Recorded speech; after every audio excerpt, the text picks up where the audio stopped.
Real life. Superpowers. In business, I learned this at a very early age. You don't make money by making money. You make money by solving problems.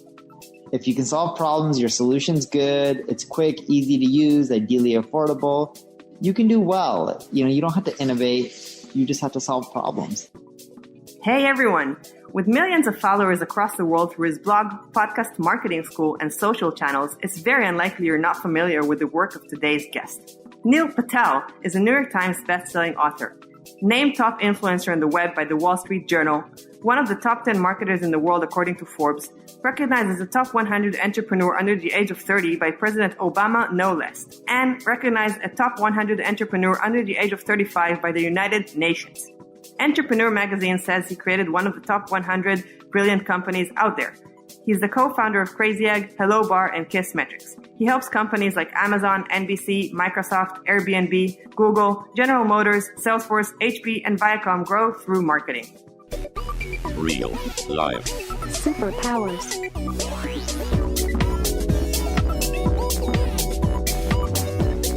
Up in the sky, it's a bird. It's a plane.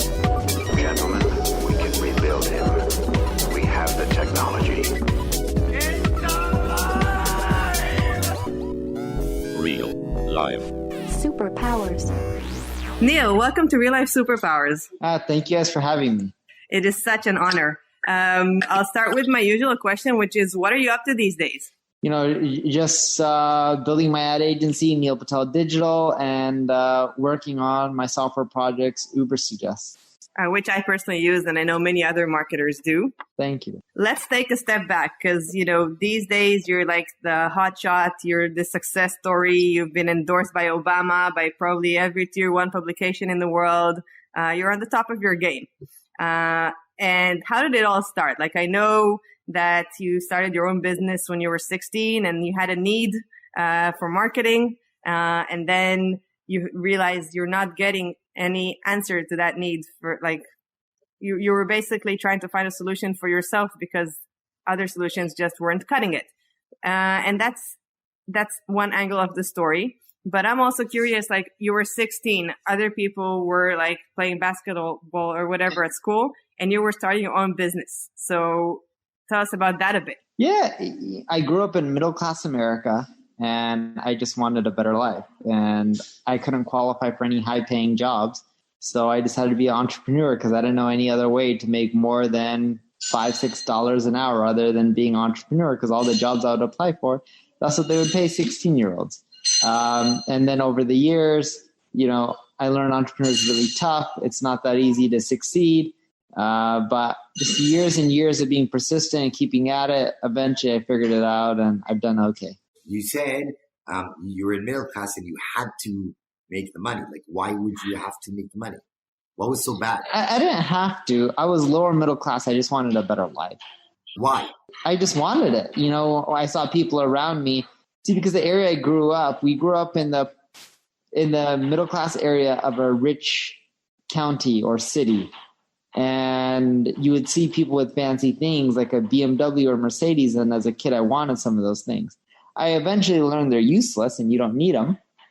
But at the beginning, when I was young, I wanted those things. I don't know why. I just did. So what would you want now if they're useless? A bigger home, bigger backyard, which is very expensive in Los Angeles. Sadly, a little bit too expensive. A bigger backyard costs you around $10 million. So things add up. But during COVID, that would be nice. I don't have that. I'm just saying because of COVID, I realized, having a backyard would be nice. Well, that makes sense. And back to the age of 16. So you're starting a business. Your goal is money, and you're realizing that you're not getting the solutions from third-party services. And you're thinking, I can do this. How do you get the confidence to even try? Well, I was broke and frustrated. I had no more money to pay the third-party services. It wasn't even about the confidence. It was more so I had no other choice. And then what, you sort of started exploring and how did you go about figuring out what to do? Yeah, so I was reading a lot of websites. I started implementing what I was learning. I was experimenting on my own sites. I was starting to get results. And I started getting more traffic to my site. And I was like, oh, this is amazing. Still wasn't making any money, but I at least cracked the traffic nut. And then I'm like, this entrepreneur stuff is really hard, but I'm pretty decent at this traffic stuff. Maybe I should do more of that instead. And then you did. And then I did. I would pick up the phone and literally call people who are ranking on Google, not on page 1, but page 3, 4, 5, and cold call and pitch them. I would call the people who are doing the paid ads and then try to sell them on my services.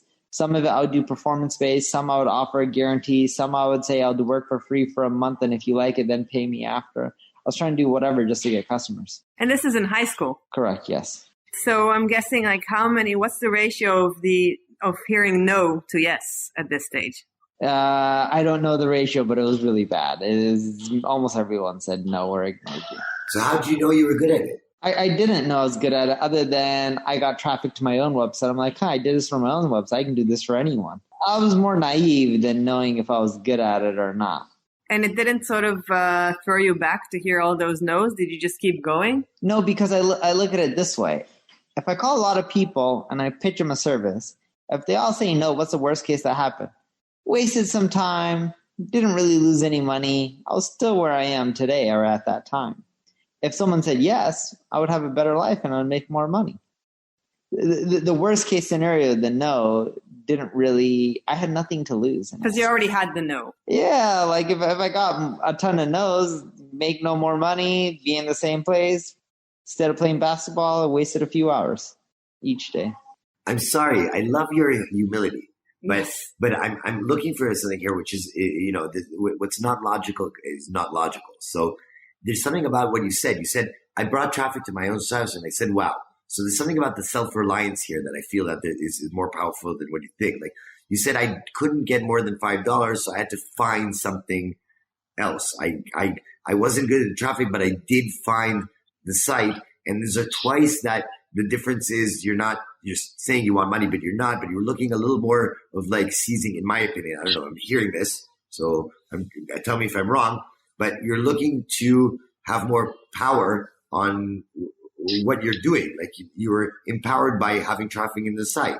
So was there something about that? Like, are you looking for self-reliance? Like in COVID, you're also saying, I want a garden, right? So is there something powerful about that in your character? Well, back then I really genuinely wanted money for a car. To buy your own stuff. Yeah, buy our own house, all those things, right?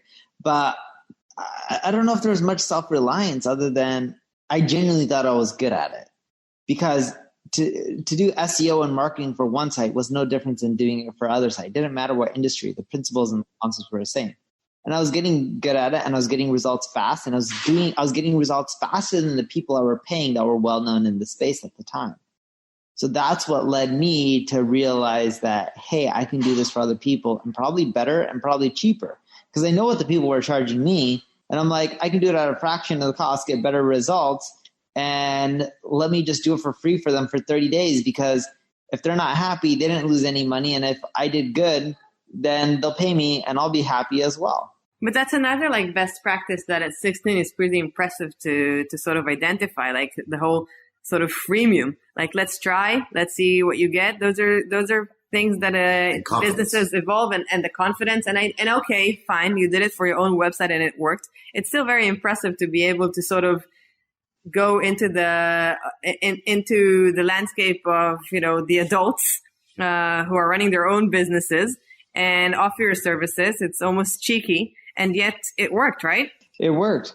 I learned the freemium concept from my mom. So she was born in India. She had a teaching degree in India, which isn't valid really in the United States. So she went to night school, took some classes to try to get it valid here. But she struggled to get a job. So my mom taught at a school for 6 months for free. And then after, eventually they paid her. But I learned the concept from my mom. She was doing it years and years ago. She was doing it literally 30 plus years ago, around 32 years ago. And I'm guessing she had your back. Like, did both your parents support you in everything that you were doing? Yeah, they didn't care. They were just like, hey, do whatever makes you happy. My parents are easygoing. My mom was a teacher. My dad worked at a bank. They were pretty easygoing. Your parents are easygoing. That has nothing to do with the profession because those two professions are not easygoing. Yeah. Well, the teacher, my mom taught little kids, like 3-year-olds, 5-year-olds, stuff like that. So it wasn't that hard. There was no pressure. It was more so she enjoyed her job. my dad working at a bank, most bank jobs are not hard. My dad wasn't high up at a bank or anything like that. He was a low-level to mid-level employee. Okay. And then like, how do you go from sort of starting to get the yeses, starting to provide services for real businesses that are not your own? I mean, if there's one thing that we're seeing clearly across all the interviews and speaking with peak performers, it's that there's no such thing as overnight success. So I'm guessing you didn't jump from getting your first business to working with Google and Amazon and NBC, right? No, it took a long, long time. Keep in mind, I'm 35. I started when I was 16, so I'm in it 19 years, just to give you an idea. Do I think I'm successful? Probably not. Do I think I've been better than the average person? Sure. Just being realistic. I also look at success as it's in the eye of the beholder. If you're content, happy with your life, then to me, you're successful. To me, success isn't equated by your bank account. Yeah, I think we totally agree. And also it seems that people who think that way, there's a correlation, and somehow the bank account is actually in a pretty good state because you're doing what you like, and money just naturally sort of falls into place when you do that. Or the opposite, you're Trump and the money goes out, but you're still doing what you want to.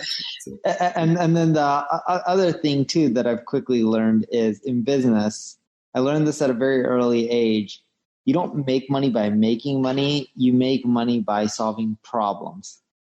If you can solve problems, your solution's good, it's quick, easy to use, ideally affordable, you can do well. You don't have to innovate. You just have to solve problems. And that's really it. Solving problems goes a really long way. So how do you know what problems to solve? Because I'm guessing like a lot of the people listening, they want to do something meaningful. They want to also do something that they love. And sometimes that can be confusing. So like, what do you ask yourself to understand what is the problem that I think I can solve and enjoy doing? When you're talking about problems to solve, the easiest problem to solve is, if you're trying to figure out what to do, is think about your passion. What are you naturally good at? And look for issues and problems within the space that you're naturally good at, because you'll know what issues there are and go and try to solve them. And the key within what I just said is passion. Because if you try to solve problems and things you're not passionate about, you're not going to do a good job. You're not going to care. You're not going to put in the time, the effort. You're going to give up when it takes too long or something goes wrong. But when you're passionate, you usually just keep pushing through because you like it and it doesn't seem like work. So someone said here, and I think it's just enlarging what you're saying is solve your own problems you're probably passionate about. Like they should be in a business. So like if you think you can, Richard Branson style, if you think this experience, you can make it better, or you can make this product better because you're using it, then you'll be passionate about it because you have that pain. But also make sure that there's enough customers who also experience the same pain. You don't want to solve a problem that only you face. You want to make sure it's a wide problem. And if it's not a wide problem that affects a lot of people, you want to make sure that even if it's a small problem, the people that it does affect, they would pay a lot of money for that solution. So what did you do once you started the business? How old were you when you started making money and figured this is going to be something I'm going to pursue as a business? I'm going to try and really do this. Making revenue or making profit? I mean, you tell me. There was one stage probably when you figured, okay, this is happening. This is real. Yeah. So by the time I was almost 17, so still 16, I was doing around $20,000 a month. Helping people. I wasn't making any profit. Just wanted to clarify that. I didn't start making profit until I was in my early 20s. And you had the privilege of actually being patient because of your age, right? Like you knew that you could wait. No, I didn't even think about patience or any of that. You have to also remember just as a kid, most kids don't think long-term, or at least I wasn't able to. And the other thing that you have to realize too is at 16, I didn't really have much of a taste of money before this. Even a few $1,000s a month or $1,000 a month was a lot of cash for me. So I was just happy. This is interesting for me because I've seen a lot of entrepreneurs or young people that find out things about making money. And I really liked what you said. Like when you said it out loud, you said revenue or profit. There's more into that, like cash flow or how to make money or all of that. doesn't that piss you off that in, school, you don't understand, like the reason you're not profitable, I'm asking, is it because you didn't have the capabilities and idea? You had to learn how to make money while you were making the revenue. Or was it because you only need $1,000? Like, well, I live with my parents. As I mentioned, we were middle class. They paid for my expenses. They gave me one of their old cars. They paid for my gas. They paid for my school. They paid for my food. They paid for clothes if I needed clothes. So I didn't really need money for anything. So I just took all the money I was making, I reinvested it. and in the business. Yeah, and that's why I had no profit. And on that sense, like you kept on doing what you're doing till now, but that world changed like 1,500 times, right? Sure, because I did too many businesses, too many ideas, too much ADD, not enough focus.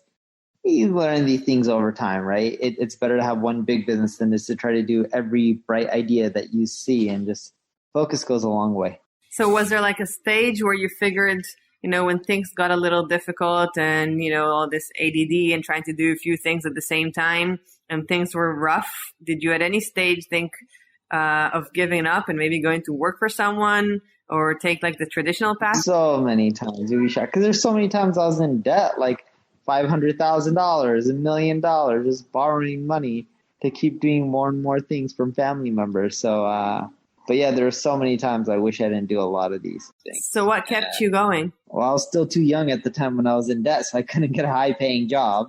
So I just kept focusing on, doing entrepreneurship. Luckily, I didn't stop. I thought about quitting a few times. So like at some level, you didn't have a choice because you realize I'm already sort of pot committed in poker terms. And it's either that I somehow fix this or I don't even know what. Exactly. I didn't have too many options at that time. And then like, how did you navigate all the pressure that you had to deal with at those times? At that time, I didn't really have to deal with too much pressure. The biggest pressure was I'm in debt. What's the worst case scenario? Well, for me, funny enough, was you just keep working, you slowly pay it off, and I live with my parents and they help. It was stressful, but it wasn't like the world is ending and I'm on the street and I can't pay for food and I can't support my family. I was still single, no family, no kids, nothing. So life in the grand scheme of things weren't too bad. I think also you may be like pretty optimistic. So in life, I'm very optimistic. Yeah, we see that across like almost everybody that we interview, which is amazing and really inspiring. And I think it's probably one of the reasons, that enable doing things that are sometimes larger than life. And solving problems. Yeah. And the other thing that I struggle with is I'm really terrible at knowing when I can't do something and I'm not capable. I believe I can do whatever, which is a bad quality too. It's good and bad. There's pros and cons of it, right? I don't know when I should quit. I believe like I can literally learn whatever I want to learn and I can just keep pushing forward and I can accomplish tasks that are probably a little bit too difficult. That doesn't sound bad. Yeah, it's also what makes entrepreneurs. I think we all have a little sense of it, as you mentioned. But doesn't that diversity help you be creative or solving problems, right? If you do a lot of things, even if you fail with them, like you're solving problems because you have a macro idea. There's a sentence that says, if you're busy working, you don't have enough time to make money. So, being creative around, it gives you that diversity where people who are working don't have to solve those problems. Yeah, no, I think you're spot on. Being creative is just, what's funny is when you talk about creativity, it's the one thing I wish they try to teach you in school or harness. They'll try to teach you reading history. And I'm not saying history is not valuable. We should all learn from history. And they'll spend so much time working on math when people just use Excel now and calculators and all these things. But they don't teach you how to be creative. There is some things where they do critical thinking problems and stuff like that, but they don't spend enough time really harnessing creativity because life isn't a straight line. Life isn't black and white. There's a lot of gray and things that you have to overcome. And I think creativity is what really helps people thrive. Yeah, but the problem is, it's something in the course structure, which I really agree with you. But the problem is wanting to do that and doing that is really difficult because once you're studying something and you have to memorize something, there's a binary 1 and 0 at the end of an answer. And being playful and creative is a taste choice. So who is the judge of creativity and what is good? And how do you teach someone to give a grade on that? So once you have the grades as a standard, there's a problem with the creativity. Like, it's not a platform where it says open canvas, internet, fill it. It's a structure. So once it's a structure, it's not creative, right? So it's a big problem. I agree with you. But about the creativity and your diversity, though, how do you stay passionate after 20 years doing that? Like, and after all the ups and downs of Google and changing and, rules, like, how do you, like you said, the most important thing is to be passionate. Are you still passionate after 20 years? I'm very passionate about marketing, so I continually prefer. If I wasn't, I would just sit and go get a job or find something else to do or something. But there has to be a drive. Do you build a new challenge for yourself? Are you building different goals for you? Like, how do you get excited from your relationship with marketing? There are no goals, really. I know that sounds crazy, but I don't really have goals other than just keep pushing forward and have fun and do what I'm doing. Now, don't get me wrong. There's like business goals. Like, yeah, can we grow X% this year or whatever it may be? But just personally, I don't really have any like objective, like I need to do this. It's more so enjoy life for what it is, spend time with family, work, just do the routine. And I just love reading and learning. And out of everything, at the end of the day, when I look at me as a core person, what keeps me going is I just like winning. It's not the concept of like, did I do this? Did my business achieve this? It's more like, did I win? Did I beat someone? And I know that's silly, but that's just innate in me. It's just like, I like winning. And about winning, like, how did you get to be the successful entrepreneur, like the award-winning listing person? Like, how did that happen? There were so many of us who got selected, technically 100 of us. And there was this application online and you click apply and either you get it or you don't. And it was that simple. There was nothing more to it. He makes everything sounds really simple. You're the approachable guy, okay? That at the end of the day, he wants to win. You know how dangerous that is, right? Yes. Okay, this is a quality that, this is, you're going to win, but you're going to win by the person is going to feel, oh, this guy doesn't want to win. Because you have a big contrast there. It's really interesting. As an entrepreneur, I've never seen that kind of typecast. I don't think anybody that fills out that form, I don't think Obama just went or the team selecting just went like, yeah, he seems awesome. I think he's probably a little more complex. There's like the 40,000 people now that is clicking right now, on the Obama thing. And, I'm saying rejected all the time. They're like, oh, come on. The site is crashing. He said it was easy. Well, it was luck of the draw, right? And I'll be quite frank, they just based it off of revenue. And I knew that we had good enough revenue at the time to get high up. Okay, let's take another step back a second, because I feel like everything sounds like so Care Bears, and I'm trying to sort of dig in and understand like where this wasn't smooth sailing, because life just isn't, and we all know that. So, you started acquiring customers, and at what stage did this scale, and how do you land like the top tier 1 customers in the world? That doesn't happen overnight. Yeah, it really is just a long game. So if you do something long enough and you do a good job, you'll get known of it, word of mouth. You'll get more referrals. It's just a long game. Some of it's building relationships, going to events, conferences, networking. Like there's no quick solution, as you guys know. But if you do something long enough and you get decent at it, eventually you'll start getting the right type of customers. Revenue will start coming, but you got to do it long enough and good enough. And that's where people really lose out. Most people aren't willing to put in the time and energy. Most people aren't patient. Heck, I'm not even that patient. And then most people aren't willing to take the time to get good at something, because if you're not good at it, you're not going to do well. But if you don't do it long enough, how are you going to get good at it, right? So they go hand in hand. You just got to keep doing it until you get better. What would you say is your superpower? I'm pretty good at figuring out most things. What do you mean by figuring out? Like if someone gives me a problem, I can try to come up with a solution. And if I don't know it, I'll go and research it and learn it. So I'm really good at that. The other good thing about me is I have a really good memory. Extremely good. Like I'll remember things from like when I was like 4 or 5 years old. I'll remember things when people told me a story, 10 years ago. So I have a really good memory. It's not photographic, but it's close. My other really good skill set is I'm great at math. I'm very analytical, which helps with analysis when you're tearing things apart, what's going to work, what's not. Like, for example, I have multiple people in my finance department, and I've had it in the years past where people will show me spreadsheets in a board meeting and they'll show me numbers, and I'll tell them that their numbers are off, and I'm able to do it in my head. Literally right there in a few seconds. Okay, so those are really special superpowers. Do you have any tricks on that? Like, do you visualize memory?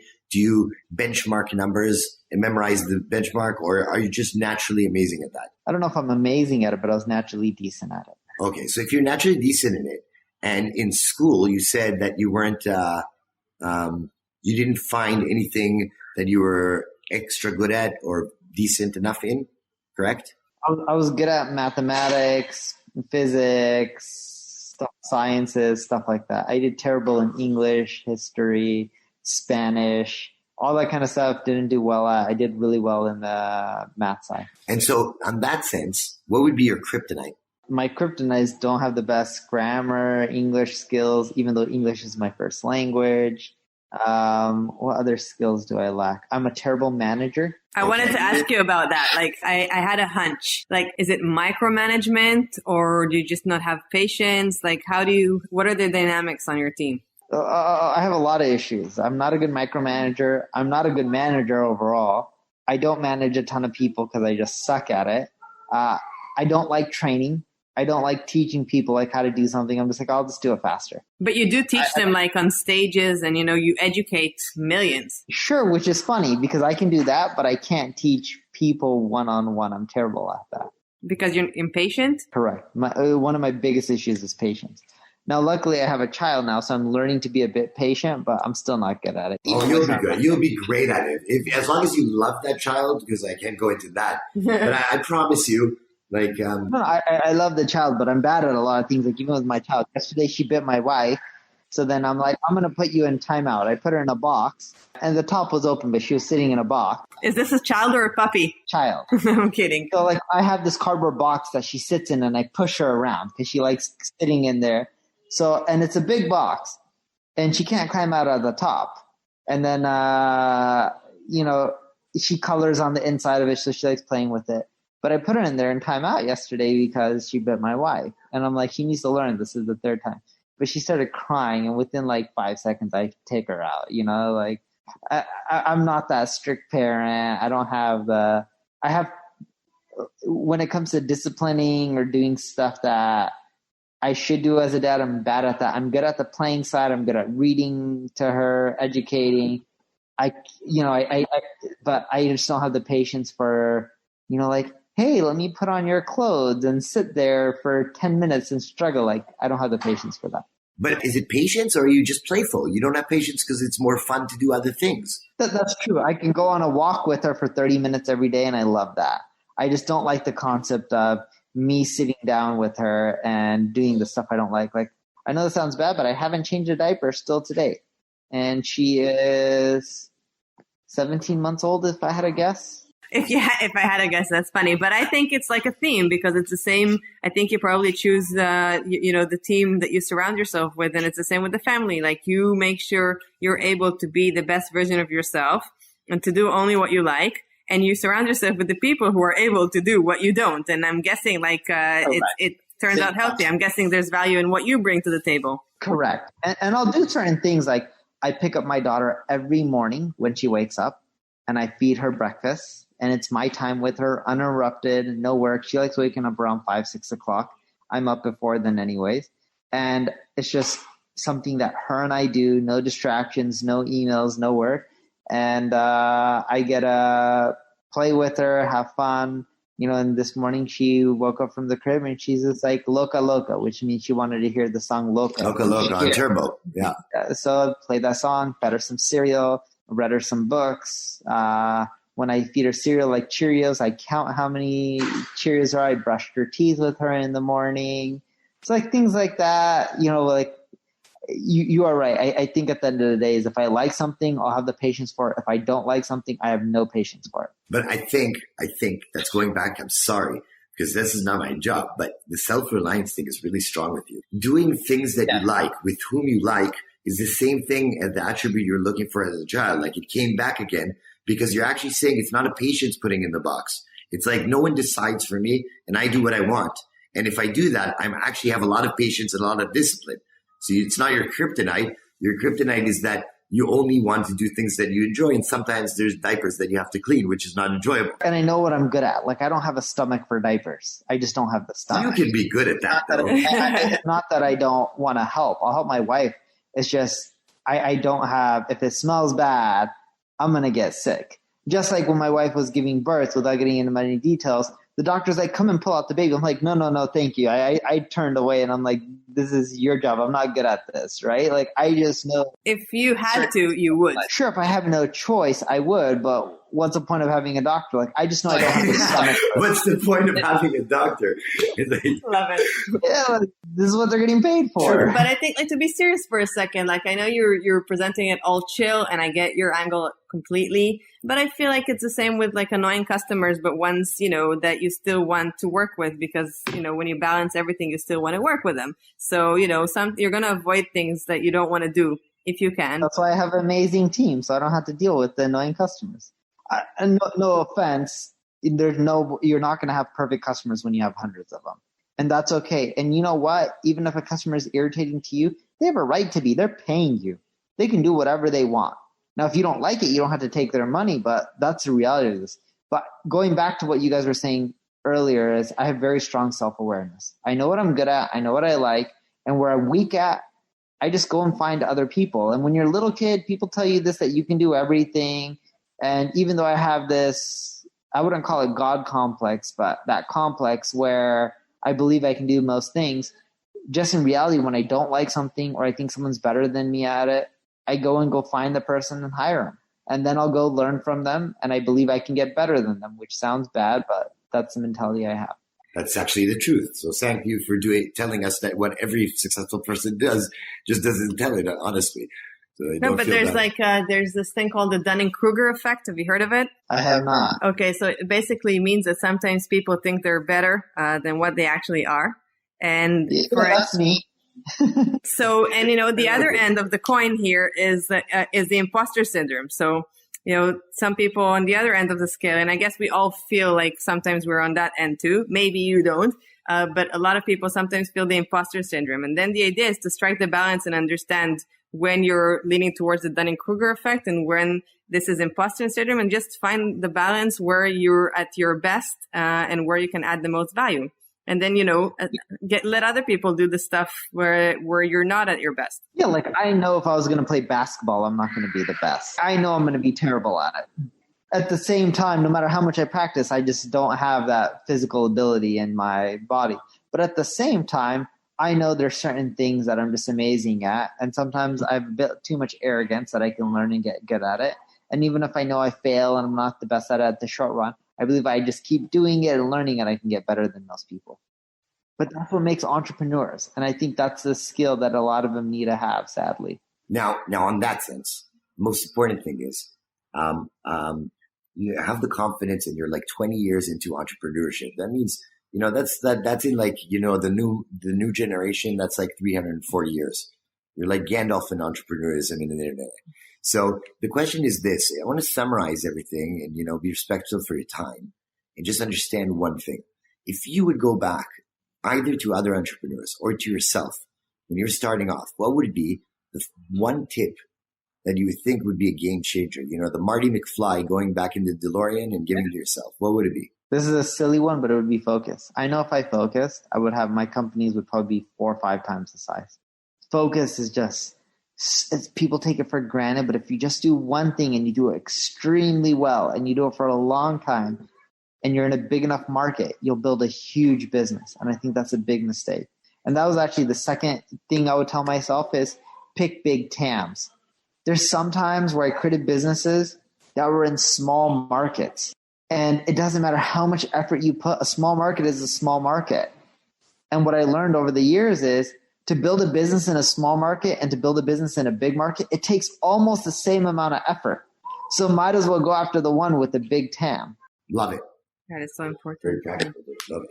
All right. We know you have to jump, so we really appreciate this. And in the meantime, thank you so much. This has been fantastic. And we really thank you for coming on. Yeah, and keep on being brutal simplicity. I love it. Thank you very much. Thank you. Thank you guys for having me. All right. Bye. Bye. Real life. Superpowers.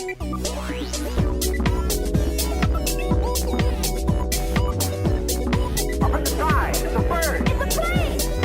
Gentlemen, we can rebuild him. We have the technology. It's alive. Real life. Superpowers.